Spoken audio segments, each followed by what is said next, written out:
ಈಗಾಗಲೇ already mystery ಬಾಕ್ಸಲ್ಲಿ 11,000 ಸೇರಿದೆ ಹೋದ ತಿಂಗಳು ಅಲ್ವಾ? ಪ್ಲಸ್ ಈ ತಿಂಗಳು ಆಲ್ರೆಡಿ ಡೈಲಿ ನಾವು ಮಿಸ್ಟ್ರಿ ಬಾಕ್ಸಲ್ಲಿ ದುಡ್ಡು ಹಾಕ್ತಾ ಇದ್ದೀವಿ. ಸೊ ಇನ್ಮೇಲೆ ಈ ದುಡ್ಡನ್ನು ಎಲ್ಲಿ ನಾವು ಹೂಡಿಕೆ ಮಾಡ್ತೀವಿ?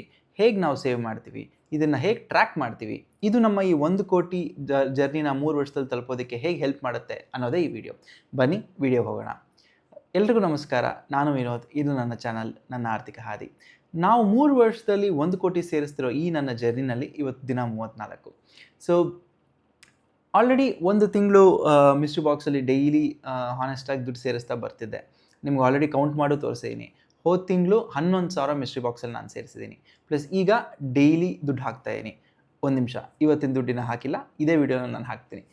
ಸೊ ಇವತ್ತು ನಾನು ಮಿಸ್ಟ್ರಿ ಬಾಕ್ಸಲ್ಲಿ ಹಾಕ್ತಿರೋ ಸೇವಿಂಗ್ಸ್ ಬಂದು 1,500 ರುಪೀಸ್ ಹಾಗಾಯಿತು. ಸೊ ಇವತ್ತಿನ ಒಂದು ಇಂಪಾರ್ಟೆಂಟ್ ಸೇವಿಂಗ್ ಮೂಮೆಂಟ್ ನಮ್ಮದು ಮುಗಿದಿದೆ ಈಗ. ಸೊ ಬನ್ನಿ ಮುಂದಕ್ಕೆ ಹೋಗೋಣ. ಸೊ ಈಗ ನನಗೆ ನೆನ್ನೆ ಏನೋ ನಾನು ಯೋಚನೆ ಮಾಡ್ತಿದ್ದಾಗ ಏನು ಅನ್ನಿಸ್ತು ಅಂದರೆ, ಈಗ ಈ ಲಾಸ್ಟ್ ಮಂತ್ ಸೇವ್ ಮಾಡಿರೋ 11,000 ನಾನು ಯಾವುದೋ ಒಂದು ವಾರ್ಡ್ರೋಬ್ ಡ್ರಾನಲ್ಲಿ ಇಲ್ಲಿ ಇಟ್ಟಿದ್ದೀನಿ ರೂಮಲ್ಲಿ, ಓಕೆನಾ? ಸೊ ಇವಾಗ ನೀವು ನೋಡಿದ್ರೆ ಇನ್ನು ನಮಗೆ 2 ವರ್ಷ 11 ತಿಂಗಳು ಬಾಕಿ ಇದೆ ಈ 3 ವರ್ಷದ ಜರ್ನಿನಲ್ಲಿ. ಸೊ ಪ್ರತಿ ತಿಂಗಳು ಮಿಸ್ಟ್ರಿ ಬಾಕ್ಸಲ್ಲಿ ಹಾಕ್ತೀವಿ. ಬಟ್ ಆ ದುಡ್ಡನ್ನು ಏನು ಮಾಡಬೇಕು ಅದೊಂದು ದೊಡ್ಡ ಪ್ರಶ್ನೆ. ನೆಕ್ಸ್ಟ್, ಮಿಸ್ಟ್ರಿ ಬಾಕ್ಸ್ನ ಬಿಟ್ಬಿಟ್ಟು ಡೈರೆಕ್ಟಾಗಿ ಬ್ಯಾಂಕ್ ಅಕೌಂಟಲ್ಲಿ ಹಾಕ್ಬೇಡವಾ ಅಂದರೆ, ನಿಮಗೆ ಗೊತ್ತು, ಒಂದು ಅಕೌಂಟ್ ನಾವು ನಮ್ಮ ಹತ್ರ ಇವಾಗ ನನ್ನ ಹತ್ರ ಒಂದು ಅಕೌಂಟ್ ಇದೆ ಅಂತ ಇಟ್ಕೊಳ್ಳೋಣ ಯಾವುದೋ ಒಂದು ಬ್ಯಾಂಕಲ್ಲಿ. ಸೊ ನನಗೆ ಆದಂಥ ಒಂದು ಡೈಲಿ ಎಕ್ಸ್ಪೆನ್ಸಸ್ ಇರುತ್ತೆ, ಇಲ್ಲ EMI ಕಮಿಟ್ಮೆಂಟ್ಸ್ ಇರುತ್ತೆ, ಇಲ್ಲ ಯಾವುದೋ ಒಂದು ಬೇರೆ ಬೇರೆ ಡಿಡಕ್ಷನ್ಸ್ ಇರುತ್ತೆ. ಗ್ಯಾರಂಟಿ ಈ ದುಡ್ಡನ್ನಲ್ಲಿ ಹಾಕಿದ್ರೆ ನಮಗಿರೋ ಯೂಶ್ವಲ್ ಹ್ಯಾಬಿಟ್ಸಲ್ಲಿ ಎಲ್ಲೋ ಒಂದು ಕಡೆ ಈ ದುಡ್ಡು ಸೇರಿ ಅದು ಖರ್ಚಾಗುತ್ತೆ, ಇಲ್ಲ ಯೂಸ್ ಆಗುತ್ತೆ, ಎಕ್ಸೆಟ್ರಾ ಅಲ್ವಾ? ಸೊ ನನಗೆ 2 ಮಾಡೋದು ಇಷ್ಟ ಇರಲಿಲ್ಲ. ಒಂದು, ಮಿಸ್ಟ್ರಿ ಬಾಕ್ಸ್ ಒಂದು ಡಿಸಿಪ್ಲಿನ್ ಆಗಿ ಡೈಲಿ ಈ ಫುಲ್ 3 ವರ್ಷ ನಾನು ಫಾಲೋ ಮಾಡಬೇಕು ಅನ್ನೋದು ನನ್ನ ಉದ್ದೇಶ. ಸೊ ಅದನ್ನು ಸ್ಟಾಪ್ ಮಾಡೋಕ್ಕೆ ನನಗೆ ಇಷ್ಟ ಇರಲಿಲ್ಲ. ಎರಡನೇದು, ಬ್ಯಾಂಕ್ ಅಕೌಂಟಲ್ಲಿ 1 ತಿಂಗಳಲ್ಲಿ ಸೇವ್ ಆಗಿದ್ದು ದುಡ್ಡನ್ನು ಹಾಕಬೇಕು. ಅಟ್ ದ ಸೇಮ್ ಟೈಮ್ ನಾನು ನನ್ನ ಪ್ರೆಸೆಂಟ್ ಬ್ಯಾಂಕ್ ಅಕೌಂಟ್ಸಲ್ಲಿ ಹಾಕಿದ್ರೆ ಎಲ್ಲೋ ಒಂದು ಯಾವುದೋ ಕಮಿಟ್ಮೆಂಟಿಗೆ ಸೇರಿ ಅದು ಖರ್ಚಾಗುತ್ತೆ ಅನ್ನೋದು ನನಗೆ ಗ್ಯಾರಂಟಿ ಗೊತ್ತು. ಸೊ ಏನು ಮಾಡೋಣ ಅಂತ ಯೋಚನೆ ಮಾಡ್ತಿದ್ದಾಗ ಈ ಒಂದು ಪ್ಲ್ಯಾನ್ ನನಗೆ ಮೈಂಡಲ್ಲಿ ಬಂತು. ಯಾಕೆ ನಾನು ಡೆಡಿಕೇಟೆಡ್ ಆಗಿ ಒಂದು ಸೇವಿಂಗ್ಸ್ ಬ್ಯಾಂಕ್ ಅಕೌಂಟ್ ತೆಗಿಬಾರ್ದು ಈ 1 crore ಜರ್ನಿಗೆ? ಅದು ಯಾವ ಬ್ಯಾಂಕು ಅದೆಲ್ಲ ನಾನು ನೆಕ್ಸ್ಟ್ ಹೇಳ್ತೀನಿ.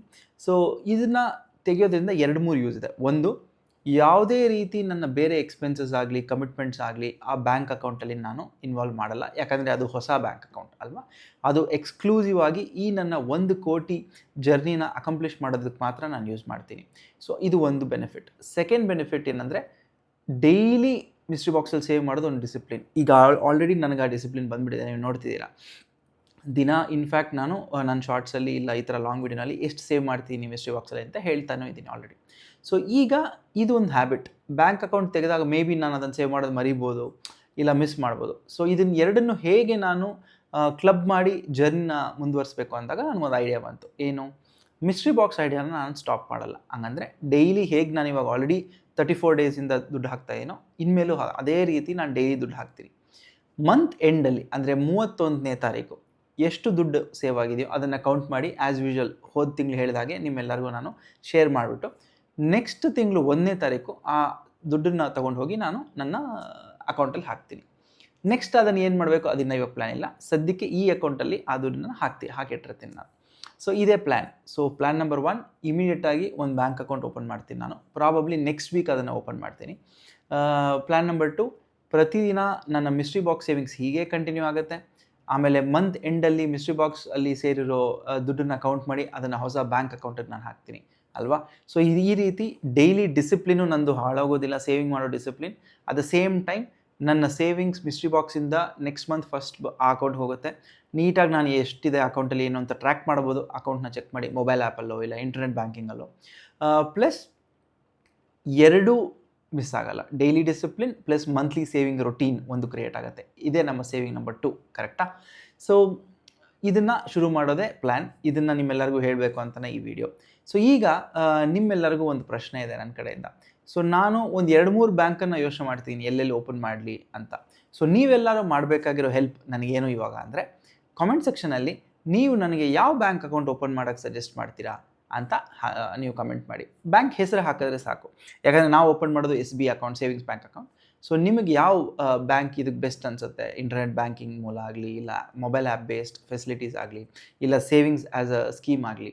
ಸೊ ಯಾವ ಅಕೌಂಟ್, ಯಾವ ಬ್ಯಾಂಕಲ್ಲಿ ನಾನು ಅಕೌಂಟ್ ಓಪನ್ ಮಾಡಿದ್ರೆ ಬೆಟ್ರು ಅಂತ ನೀವು ಈಗಲೇ ಕಾಮೆಂಟ್ ಮಾಡಿ.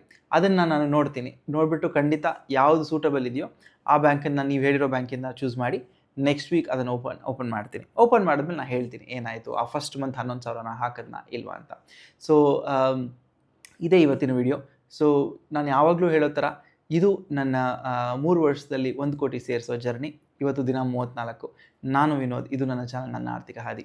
ಇದೇ ರೀತಿ ನನ್ನ ಜರ್ನಿ ಫಾಲೋ ಮಾಡೋದಕ್ಕೆ ಏನೇನು ಈ ಥರ ಮಾಡಿ ನಾನು 1 ಕೋಟಿ ಸೇರಿಸ್ತೀನಿ, ಎಷ್ಟು ಸೇರಿಸ್ತೀನಿ, ಯಾವಾಗ ಸೇರಿಸ್ತೀನಿ, ಈ 3 ವರ್ಷದಲ್ಲೇ ಮುಗಿಯುತ್ತಾ ಏನು ಅಂತ ನೋಡೋದಕ್ಕೆ ಚಾನಲ್ನ ಸಬ್ಸ್ಕ್ರೈಬ್ ಮಾಡಿ.